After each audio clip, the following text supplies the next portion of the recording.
Okay, welcome to the April 18th meeting of the Implementation Advisory Committee, the final meeting of the Implementation Advisory Committee. So we're going to dive in. It's going to be hopefully a quick meeting today. We're just going to review a couple points of clarification. One's about a policy and then the other are around the report itself. And then afterwards, if we do get the quorum, we'll hold a vote to affirm it, but if not, that's also okay. We can still proceed as is. So before we dive in, are there any initial questions or any initial thoughts? Thank you so much. Yeah, exactly. Right. Sure, Kari was going to say it more eloquently. No, I was saying thank you for doing all this work. And this is just an incredible sort of effort to pull all of this stuff together. So thank you, Daniel. Oh yeah, thank you all for showing up. I know we increased the number of meetings and you all really, been so dedicated and allows this to happen too. So very much appreciate you all being present. And it's a really good product. I mean, we produced an excellent report and I think it will really inform the county. And so I'm very excited about it.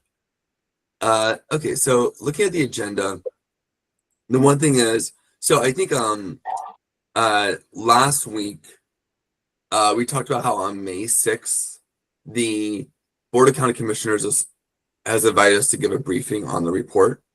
And so last week I announced that we needed 2 IAC members to join that meeting to kind of give the IAC perspective.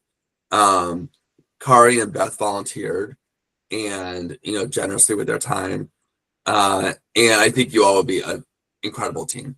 I think James, you had asked me to send an email out to everyone else just in case other people missed the meeting and want a chance to be included.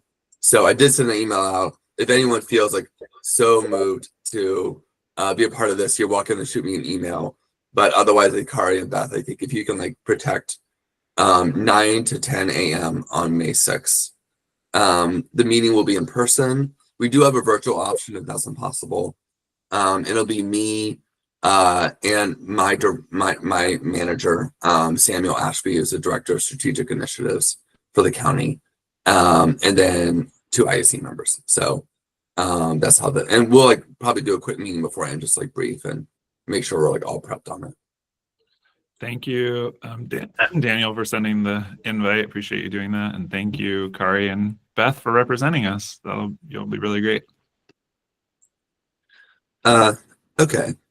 So going on to policy clarification, James pointed this out in a report, and I really appreciate you highlighting this. So last week, the IAC voted to officially to state that the $350 contribution limit that applies to individuals will not apply to small donor committees. But it did not officially vote on what that limit will be for small donor committees. So I think the understanding was that it would be the same limit that exists for the state for legislative races. Under state law, because of HB 4024, small donor committees can give as much as $5 for every member they have. That's what they can give to candidates running for the legislature. And if we align that policy with the legislature or with that law, then small donor committees could give $5 for every member to a candidate running for county office. I think that was the intention, to align it with state law, but I wanted to just confirm it with you all too. Would anyone else have a different understanding of the vote from last week? Is the county charter silent on that, or is it? There's a chart. I remember the one point you shared with us. In the box, it said in the county, SDCs can give unlimited amounts. SDCs can give unlimited amounts, but my understanding is, and I will of course triple confirm it, but my understanding is that the legislative law will always supersede the local county law. And so even though it's in our charter, that is still superseded by the state law. I thought the state law that just passed grandfathered in jurisdictions that had previous limits, or maybe that's in a different section. No, it did. It's only lower. I mean, Yeah. so basically what the state law says is that local jurisdictions can enact lower limits. And it's not a grandfather thing. Like if, Washington County wanted to enact lower limits next year, they could. But no jurisdiction can enact higher limits. So the county charter, which had basically said that small donor committees could give unlimited amounts, that part is now like superseded, limited by the state law, which does have a limit, albeit, pretty high, because we're talking about $5 for every member, and for a lot of those SDCs, those will be statewide organizations, so there'd probably be a lot of members, many of whom who don't live in Multnomah County. But anyway, to Daniel's question, that was my understanding, is like, we were just saying there won't be a county specific limit. They will have the limit that the state law puts in place. I thought there was a rule that you can't have a SDC that operates at both state level and local level at the same time. Am I making that up? There's actually some question about that. There's some different legal interpretations from the county and the state on this question, on like what the definition of a small donor committee is. So I leave that to the lawyers to hash that one out. But I did want to so to kind of sum up, even though the county charter says small donor committees can give unlimited amounts, that's actually superseded by the state law. And state law says that it can be $5 for every member that small donor committee has, or localities can set a lower limit than that. So if we wanted to do like $2 for every member, we are allowed to do that, but we cannot do unlimited. I want to make sure we're really tight on this. So my understanding, the state law says $5 per member, per donor for legislative candidates, $10 per donor for statewide candidates. That's correct. Does it have any rule in there for local candidates, or is it silent? My understanding My is that unless a local jurisdiction sets their own limits, the limits for a candidate running for legislature are the same as the limits for a candidate running for local office. That's my understanding as well. And the earlier question, Kari, I mean, I think Daniel's kind of punt to the lawyers was fine, but I don't think, I'm not aware of something that says an SDC can't operate at the state and local level, a single SDC. Daniel's right that there is some like legal, there's a difference in interpretation about whether, like SDCs have a defined, are defined in county charter, and that's different than are now defined at the state level. And so there's like some wrangling about like, well, does the state law supersede the county charter in that area? And there's a difference in interpretation there, but I think that's different than the question you were asking, which is, can one SDC operate at both the state and local level? And I believe the answer to that is yes. So if that is everyone's understanding that the IAC's intention was to align the contribution limits for small donor committees with that of like what it gives to legislative candidates, then that is my understanding too, but I just wanted to triple check with you all. let me not with legislative candidates, with whatever the state law says. Oh yeah, okay, that's fair. But I want to clarify it's not for the statewide candidates, it's for the legislative candidates in this case. It's the $5, it's not the $10. Are we, let me actually, that's a different question. If the state legislature then were to lift that limit to $7 times, would the counties automatically move up because we're just aligned to state law, or are we going to set a $5 mark? Well, it would be however the county decides to implement it, but I would propose, and what I understood our agreement, our like vote last time to mean was no county specific law on this. So the state says we would just get whatever the state, limit is, which today is $5. If they change it to $7, then or $4. Right. Yeah. Beth, that's why you raise your hand.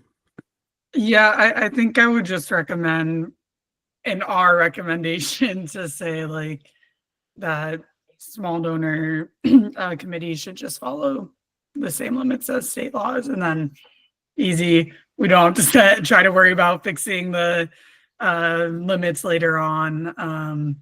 And, you know, obviously if at some point the oversight committee thinks that those limits are too high, then they can address it then. But yeah, I think just for ease and simplicity and based off of what the intention was behind it, that's the way to go. Okay. Thank you all. That really helps. Also, before we move on, I wanted to welcome Hayden Miller, who's my colleague at in the COO's office too. Hey, Hayden.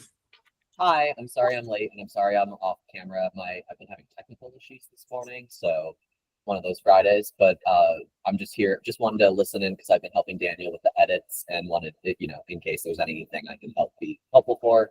And I'm sure you'll hear it from me again. But I am so grateful for the work that you guys have been doing. This is just, man, it has been so much fun watching this all come together and getting the work to put this all into one document. So I'm just here listening, but if there's any specific questions I can help weigh in on, please feel free to plug me in or to ask, and I'm happy to help or try to answer. Yeah, thank you, Hayden. Okay, well, let's move on to the report. So if you look at the document I shared with you, it's called IAC Report Draft 4.18. And what I did was I made you all, I changed you from viewer access to editor access so you can all see the comments and the notes on there. This is a red line version. So what we did was we provided we kind of collated the 3 versions that were out there because like each of, I think, so we didn't send one draft to every person. We sent one draft to 3 people, one draft to 3 other IAC members, and then one draft to 4 IAC members. So that way there's never a quorum on any individual draft. So then we took the edits from those and we put them together into this IAC report draft 4.18 so you can see them in one place. These are, we received other notes on these, and some of the edits we've already incorporated in. Some of the edits, I think, you know, for stylistic things, we're holding off for now just because the county has done, the staff has done multiple reviews on this, and not just me, other staff members have done multiple reviews on this, and this is written in like the county specific voice. So I also don't want to take up too much of your time working through like where to put a comma. And so I think, you know, we can focus on just a few clarifying questions for you all too, because this is representing your views ultimately. I hope this won't take up too much of your time, but I think we'll be able to just move through it pretty quickly. One thing we did was we put the budget section and the oversight section at the very beginning. That is like something that's very top of the mind for all the county commissioners and every other elected official who this applies to too. So that's why we put that up, but nothing substantial changed about those. Let's see.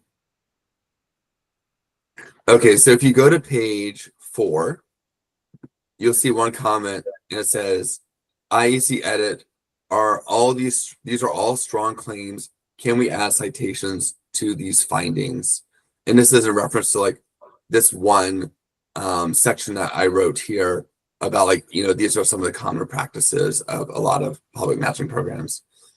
You know, I think it would be extremely labor intensive to go through and find citations for all of these because there's 41 different programs.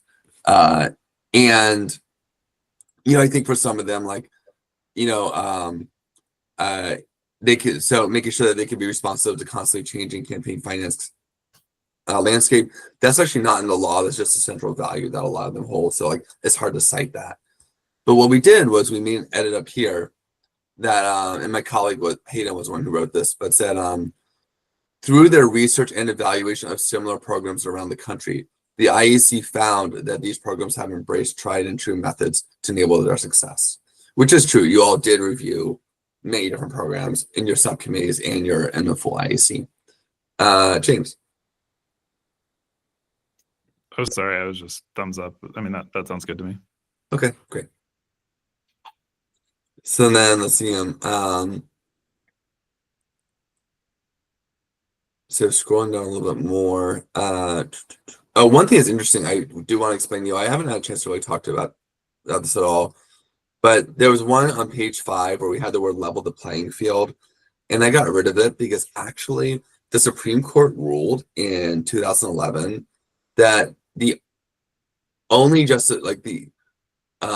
most secure justification for these programs is to eliminate actual or perceived corruption.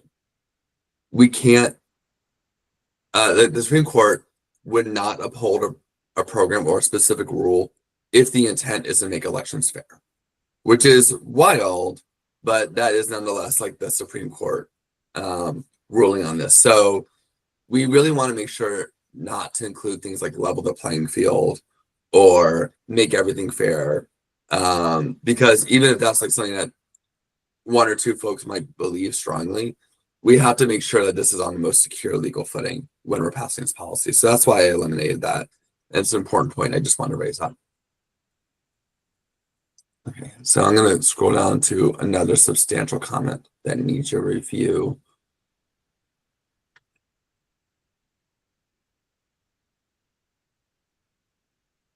Okay, so if you go to page 22,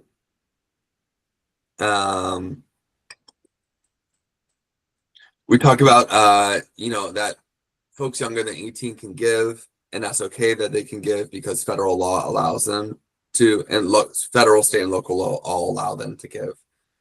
And I just want to point out this one paragraph that the federal law does require that donations from minors must be controlled by those individuals. Like it has to be their own money, and they have to make it with their full consent, so it can't be passed through them. And I linked to, in the footnote, there's a link to the FEC webpage that talks about how, like, this is particularly true for minors. Yeah, James, go ahead. Well, I'm not an attorney, and I looked at that, and it was clear to me that that referred to federal candidates. So can you just make sure that if that's what we're asserting, I mean, that page definitely does not say that about local candidates. It's possible that elsewhere in the law that is true, but I hope somebody can like clarify if we're saying that is indeed federal law. Beth? Yeah, I guess just kind of going off of that, in the off chance that local or state law is different than federal law, would we want to recommend to just follow state law regarding donations to minors? Actually, the guidance I have from our attorneys is to specifically say that, as donors who are allowed to give under federal, state, and local law are the ones. But I can certainly check if there's language in local and state law about affirming these things that federal law requires, but there might not be. Yeah, no, I just want to make sure if there was, then and if we did need to change this portion, then maybe we could try, if say Terrence comes and we were able to take a vote, then we could maybe have a backup plan or something, but it might not be that deep, so it's fine. Okay. So I understood kind of the consensus of the group last time was we supported those things that are on that page there, and so maybe if it turns out that because our statement is that already exist in federal law, which that might not be true as applied to local candidates, and maybe we could just say something like, these principles should be followed, or so. I mean, I don't know. I don't want us to. I'm not trying to slip a recommendation in that we didn't, vote on, but my sense is that was kind of the intent. Is it's okay for minors to give, provided that there's these backstops against adults giving surreptitiously through minors. That could be something we can develop in administrative rules too. Administrative rules, we have the ability to further define what donations are allowed and what donations are, need to, what's the method of review and verification for donations, and we can include that there. Okay. Okay, great. So I'm gonna Sorry, skip I had around. one other small edit on that. I'm having a hard time. What page is this on? 22.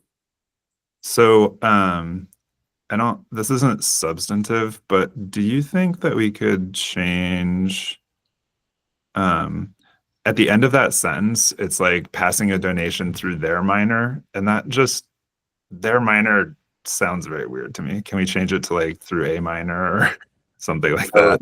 Sure. I think I originally said their child, and so I think I Yeah, so yeah, I'll just take it out. A minor is fine. great. You can't pass it through somebody else's, any other minor. Right. Yeah, that's fair. Okay. I'm just trying to hone in on the most important ones for y'all to review. I don't want to, so we can respect your time. So let me just skip ahead. Oh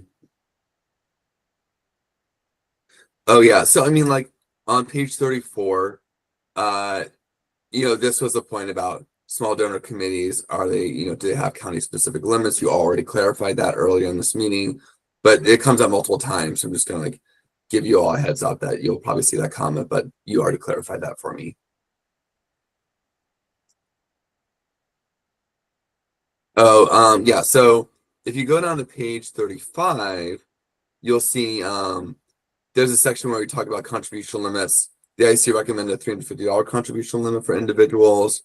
And then there was an edit that said, is it worth mentioning that most public financing programs have a lower limit than program participants agreed to? My recollection is that only one district did not set lower limits for participating candidates. And then that is true. I said we'll need to do a lot of work to pull that research, but can do if the committee feels really strongly about including that point in.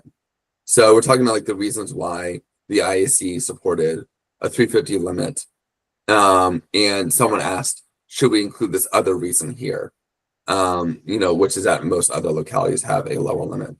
And I'm asking you all, do you all feel it's important that we include that reason in there? If so, I would have to do the work of pulling that, but I could do it. Pulling that research, but I could do it. I'm fine either way. I mean, I'm confused about the amount of work. I mean, especially if it's like a softer assertion, like instead of saying only one district, you could just say most districts, which is definitely true. And you've already done the research because you provided it to us, that most districts set a lower limit for participating candidates. But I'm also fine if you feel like, it would need another vote or so. I mean, like I don't think it's critical to get that in. It's just like one strong reason. And, we often talked about kind of consistency across, programs and jurisdictions and stuff. Well, the work part of it is it's not, I want to emphasize it's something that's very doable, but if we're making a claim like that, we would have to footnote it, and then we'd have to, include like some kind of table or some kind of like list referencing all like the many programs that do have those limits being lower, or at least a substantial number of them. And then I would have to like, I would definitely want to go and like triple check all those numbers to make sure that was the case. And like that was accurately reflected in the report too. So like that's what I was referencing. Beth. Yeah, I don't know if it's entirely necessary to have to go back and add it. Like, I could really go either way. I guess the one thing that might sway me one way over the other is when Kari and I are talking and presenting to the board on the 6th, I assume that they'll also have opportunity to ask us questions. And I assume that that's something that we can just include when we are speaking about this to them.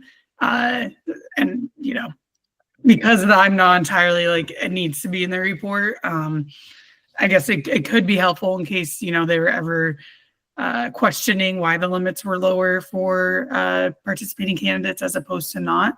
I guess for that reason, especially like with the oversight committee in years to come, that would be, a reminder of why we came to that conclusion. So that might be like my one, like it wouldn't be that bad if we added it, but it's also, I don't think the end of the world if we don't include it. Okay. I can definitely pull that information too when we go into the board briefing as well.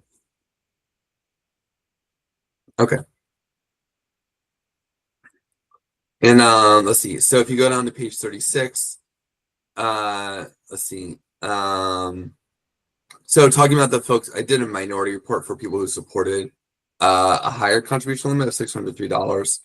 And the edit was, I continue to think this is not the correct way to state this position. My understanding of the position was that there should be no additional limit on contributions for participating candidates.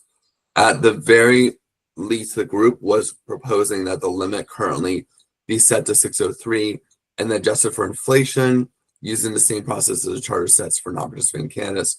So I did include that, like, you know, the minority members supported a contribution limit of $603 adjusted with inflation, because that was my understanding of where the minority felt.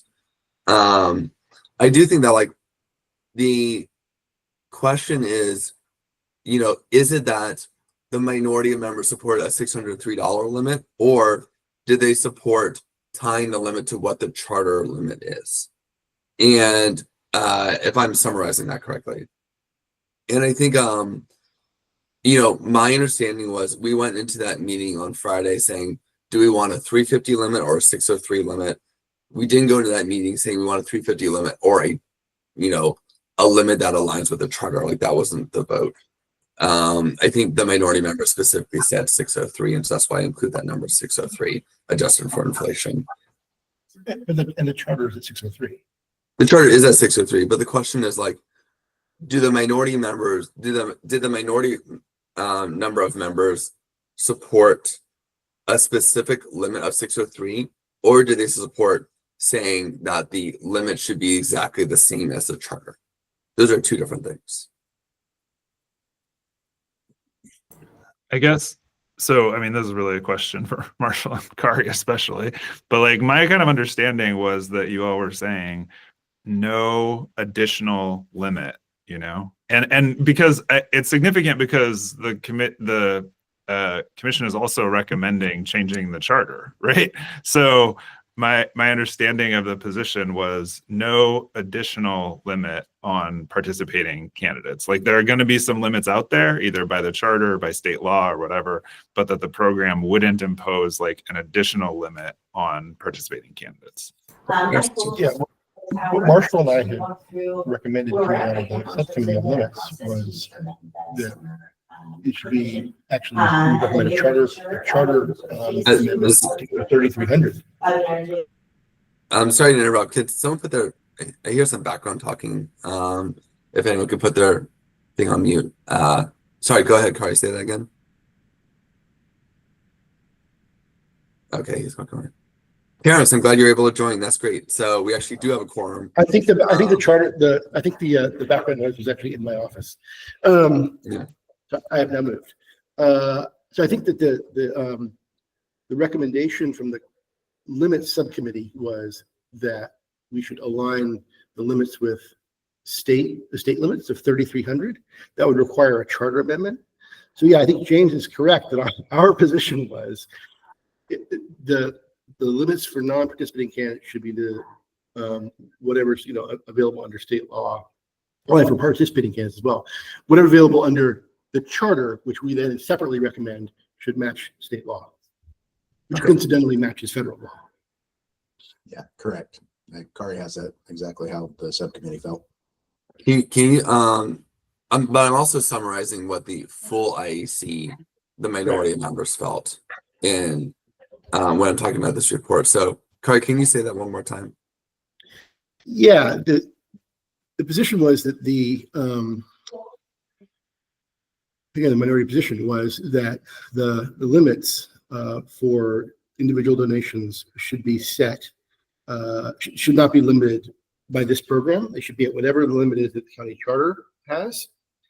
And then separately, we recommended the county charter be moved to match state law. So if at some future date, the county charter does align with state law, then this program would automatically rise to that level. Okay, great. Okay, excellent. So, scrolling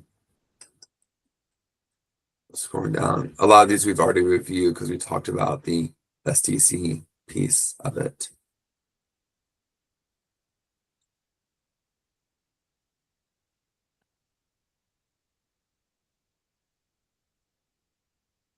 Oh yeah, so on page 48, there was an edit for like how we phrase something, so I rephrased it to make it a little easier to understand. And I wanted to, like, what we're essentially saying is, so the IAC did not actually officially recommend that the charter be amended. The IAC decided in the last meeting to put forward several options for the board to consider. And one of those options was that the Board of County Commissioners seek state alignment to override charter restrictions, i.e. there's no amendment to the charter, it's just that the legislature would vote to align the county's rules with the state's rules in this regard in terms of limits. So I just clarified that language to make sure that it was clear that the option proposes that the board advocate for the state legislature to align the county's campaign finance rules with the state's rules, and just like very clearly state that. Is that everyone's understanding of what that option was? Okay, great. Okay, almost done. So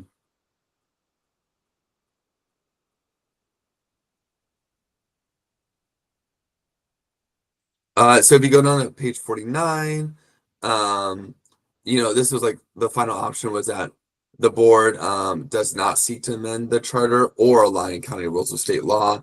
That's just one of the four options. And on this one, I think there was an edit. I don't understand this. The state could do this anytime. It's not this. Okay, yeah.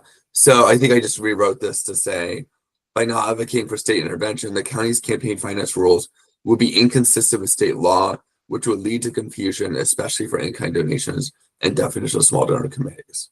So just highlighting that, like, if there's nothing that would happen, if there's no changes made, then the same like issues would still exist. And again, like, you are not making an official recommendation. Just you asked me to lay out the four options. Okay. Okay. That, And then there does kind of contain a lot. I'll say, I think the state law and the county charter are inconsistent on definitions. And that's a true like inconsistency. They use the same words to mean different things. Very confusing for anyone wanting to use the system. The difference in limits is not like a legal inconsistency. Of course, the state says jurisdictions can set whatever limits they want. So the fact that limits are different isn't like, that's not like a legal inconsistency, but I do think it's kind of stated broadly enough here to like, that's fine. It is, the definitions are a problem for sure. yeah, okay. And then if you go down further, I include everyone's bio. So if you have a serious concern about your bio, like, by all means, feel free to let me know. But these were the bios you sent me at the beginning. And then the appendix, of course, is all there too. So that is it on the edits that we have. Before we actually have enough to take a vote and affirm the report, which is thrilling. But are there any other like concerns or major points that you all want to raise up in the report?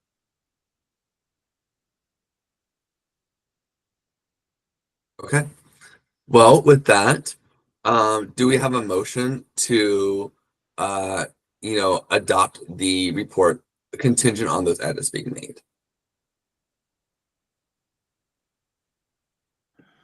I'll move. Do we have a second? Okay, I'm gonna make sure I just do a roll call here.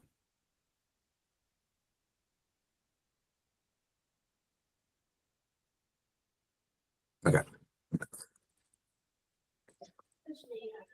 Okay, Kari, Aye. James, Aye. Marshall, Aye. Beth, Aye. Kezia, Aye. Terrence. Aye. Wow, amazing. Thank you all so much. This is incredible. I'm like very thrilled that we could have that vote.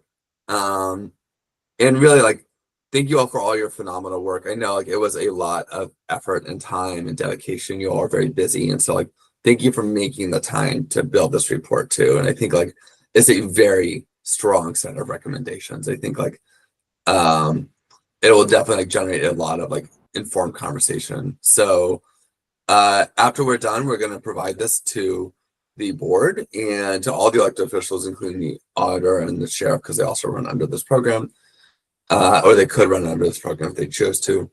And then they'll have a chance to review it. And then we're going to go and the staff is going to go and meet with each of these elected officials to like brief them on it and kind of walk them through the report's recommendations. And then on May 6th is when we present it to the board. If the board, so the follow-up steps after that are the board has two major decisions. Number one is does it want to fund the program and how much? And that is a budget decision, which it has to make by June 12th. So they're in the process of deciding what the budget should be. The chair is releasing their version of the budget next week. But of course, the Board of Commissioners have the ability to like edit, amend and ask for changes to that based on what their priorities are. So that's by June 12th. Then after that, if the board wants to proceed and actually build this program, then we would work with them to help like refine that language.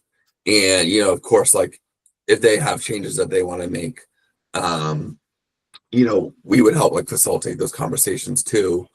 And in the process, we're also going to be doing a lot of community engagement. So after the report is ready to be released to the public, we're going to be making sure it's provided to a lot of community organizations so that folks can have the ability to offer their input.